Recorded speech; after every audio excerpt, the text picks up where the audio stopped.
Hello বন্ধুরা, কেমন আছো? আজকে আমরা দি অ্যাপোথেকেরি ডায়েরিজ এর এপিসোড নাম্বার 14 কভার করব। এর আগের 13টা এপিসোড যারা দেখেনি, লিংক ডিসক্রিপশন বক্সে দেয়া আছে।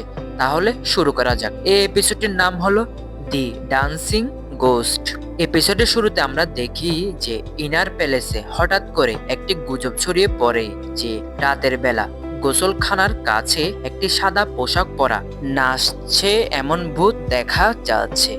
বিশেষ করে কনিষ্ঠ উপপত্নী লেডি লিসু এই ঘটনায় ভীষণ আতঙ্কিত হয়ে পড়ে। তিনি দাবি করে যে স্নান করার সময় তিনি আয়নার বা জানালার পাশে একটি অশরীরী অবয়ব নাচতে দেখেছে।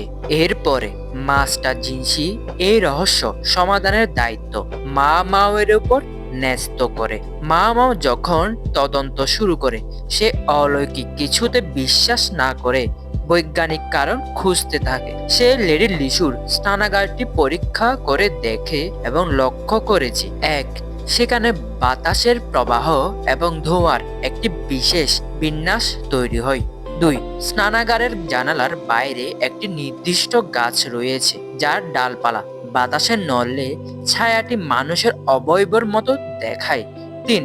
লেডি লিসুর অতিরিক্ত ভয় এবং কুসংস্কারের কারণে একটি স্বাভাবিক দৃশ্যই তার কাছে ভুতুড়ে মনে হয়েছে। এপিসোডের শুরুর দিকে মাস্টার জিনসি যখন লেডি গিয়োকোর কাছে যায় মা মাওকে নেওয়ার জন্য, তখন মা মাও এবং মাস্টার জিনসির ব্যক্তিগত সম্পর্কের কিছু গুরুত্বপূর্ণ দিক উঠে আসে। মাস্টার জিনসি মা মাওয়ের প্রতি তার যত্ন এবং কিছুটা অধিকার বোধ প্রদর্শন করে, তবে মা মাও বরাবরের মতোই মাস্টার জিনসির অতিরিক্ত সৌন্দর্য নিয়ে কিছুটা নির্লিপ্ত এবং মাঝে মধ্যে বিরক্ত বোধ করে। মা মাও মাস্টার জিনসির শারীরিক কিছু পরিবর্তন বা চিহ্ন লক্ষ্য করে, যা প্রমাণ করে যে মাস্টার জিনসি সাধারণ কোনো নপুংসক বা হিজড়া নয়, বরং তার পরিচয় আরো গভীর ও রাজকীয়। তারপর ঘটনা তদন্ত করে মা মাও প্রমাণ করে দেয় যে তথাকথিত ভূত আসলে লেডি লিসুর নিজেরই মনের ভয় এবং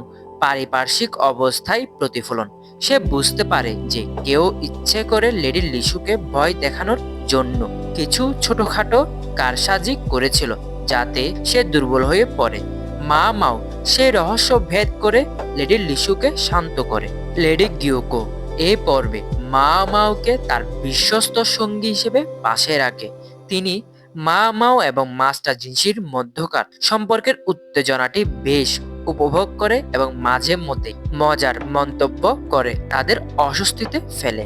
এই পর্বটি মূলত দেখায় যে কিভাবে গুজব এবং ভয় মানুষের বিচার বুদ্ধিকে আচ্ছন্ন করে ফেলে। মা মাও তার ফার্মাসিস্ট অর্থাৎ অ্যাপোথেকেরির সুলভ জ্ঞান দিয়ে প্রমাণ করে যে অতিপ্রাকৃত বলে কিছু নেই, যা আছে তা হলো বিজ্ঞান এবং মানুষের তৈরি চক্রান্ত।